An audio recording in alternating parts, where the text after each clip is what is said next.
আর YouTube বন্ধুরা, তোমরা যারা আমার ভিডিও এই পর্যন্ত দেখেছো বা দেখছো তাদের উদ্দেশ্যে, বা যারা এখনও দেখোনি তাদের উদ্দেশ্যে আমি কয়েকটি কথা বলে দিচ্ছি।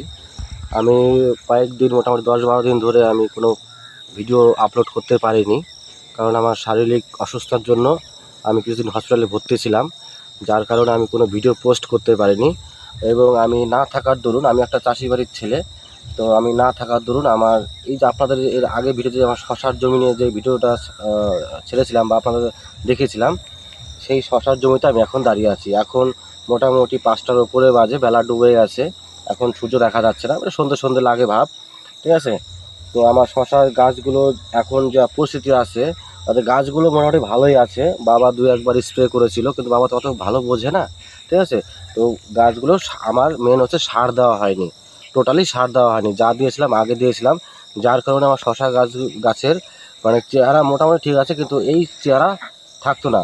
এতদিনে আমার শশা গাছে পুরো জালি পড়ে যেত, এবং এখন মোটামুটি আমার গাছের ফুল চলে এসছে, ঠিক আছে। এখন যা ফুল আছে মোটামুটি বেশিরভাগই ছেলে ফুল আছে, হ্যাঁ, আর মেয়ে ফুল একটু কম আছে, ঠিক আছে। তো তোমাদের একটা কথা বলে দিচ্ছি, সেই সার না দেওয়াতে আমার কি ক্ষতি হয়েছে সেটা তোমাদের একটু দেখাচ্ছি।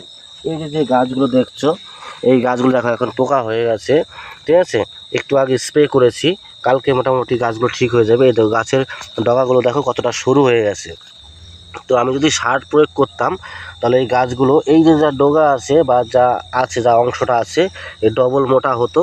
এবং কি এই গাছের যা এখন যা পরিস্থিতি, এখন এতদিনে কুড়ি চলে আসতো, মানে শশার কুড়িগুলো চলে আসতো, অলরেডি চলে আসতো। এবং এইখান থেকে মোটামুটি আমি 10 থেকে 12 দিনের মধ্যে এখান থেকে আমি মোটামুটি শশা বা আমার গাছের যা মাল হতো আমি ছিঁড়তে পারতাম, মার্কেটে নিয়ে গিয়ে আমি মোটামুটি বিক্রি করতে পারতাম।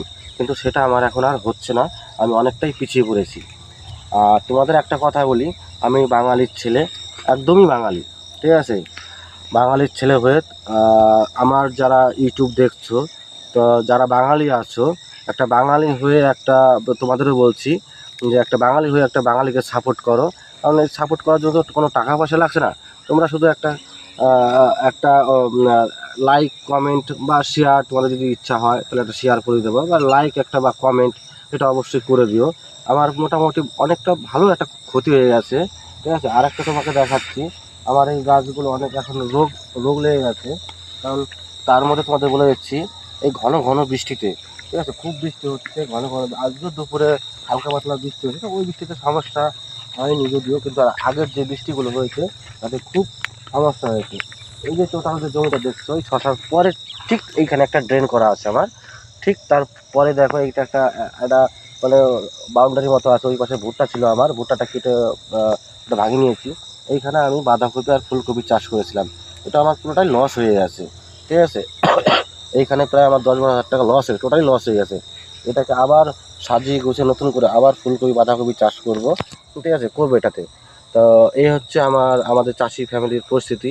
আর আমার শরীরটা এখনও ঠিক হয়নি, বুঝতেই পারছো, আমার মানে ভয়েসটা অত ভালো ক্লিয়ার হচ্ছে না। ঠান্ডা ঠান্ডা জ্বর লেগে আছে, ঠিক আছে, প্রচুর ঠান্ডা, মাথা ব্যথা যন্ত্রণা করছে। তবু অনেকদিন ভিডিও করে আজকে ওই গতকাল হসপিটাল থেকে এসেছিলাম, মানে এসেছি। এখন মোটামুটি শরীরটা সুস্থ আছে, তো এখন তার জন্যই আজকে বিকেলে ভিডিওটা করলাম আর কি, ঠিক আছে। তো বন্ধুরা, যাই হোক, তোমরা ভালো থেকো, সুস্থ থাকো। সবাইকে শারদীয়ার প্রীতি শুভেচ্ছা অভিনন্দন জানাচ্ছি। সবাই ভালো থেকো, আনন্দ করো, ফুর্তি করো। এবং তার সাথে একটা কথা বলি, যার কি আর যারা, তোমাদের একটা কথা বলছি, যারা এই পুজোর মধ্যে যারা বাইক চালাবে, আমাদের এখানে প্রচুর একটা দুর্ঘটনা ঘটে গেছে, তো যারা বাইক চালাচ্ছ তাদের উদ্দেশ্যে বলছি, তোমরা ভালো মতো বাইক রাইডার করো এবং আনন্দ করো, ফুর্তি করো, আর সঙ্গে থাকো। একটা লাইক কমেন্ট অবশ্যই করো। টাটা।